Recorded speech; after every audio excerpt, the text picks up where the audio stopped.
Notorious Mexican drug lord Joaquin Chapo Guzman feels neither remorse nor responsibility for smuggling billions of dollars worth of drugs into the United States, and does not consider himself a violent man despite countless murders blamed on him. He also considers himself a loving family man who has a perfect relationship with his mother and who never starts trouble, but is ready to defend himself when needed. Guzman was recaptured on Friday in northwest Mexico 6 months after a brazen prison break. But weeks ago, he gave an unprecedented glimpse into his psyche in a secret interview with Hollywood A-lister Sean Penn for Rolling Stone magazine that was published on Saturday. How would he define himself?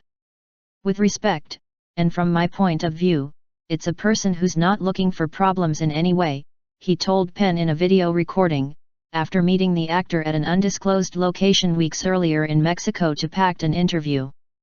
A volatile security situation prevented the pair from meeting again for the interview in person.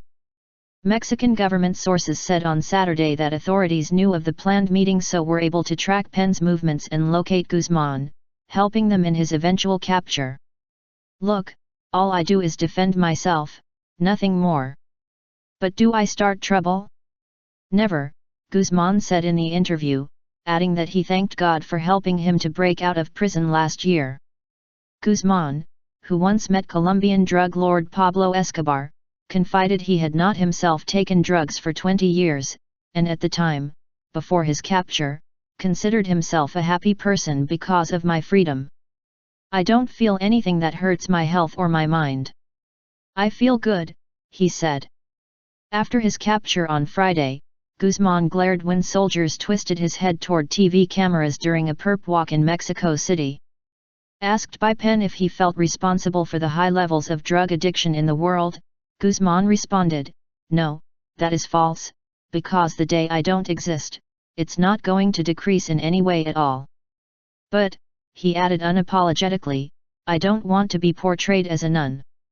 Penn said Guzman asked whether many people in the United States had heard of him, and that he proudly declared, "I supply more heroin, methamphetamine, cocaine, and marijuana than anybody else in the world. I have a fleet of submarines, airplanes, trucks, and boats." Penn also recounted how Guzman voiced interest in the movie business and how it works, but was unimpressed with its financial yield. Guzman was also interested in getting into the oil business, but recognized that the fact his gains are ill-gotten limits what he can invest in. He cites, "but asks me not to name in print, a host of corrupt major corporations, both within Mexico and abroad." He notes with delighted disdain several through which his money has been laundered, and who take their own cynical slice of the narco pie, Penn wrote in the article.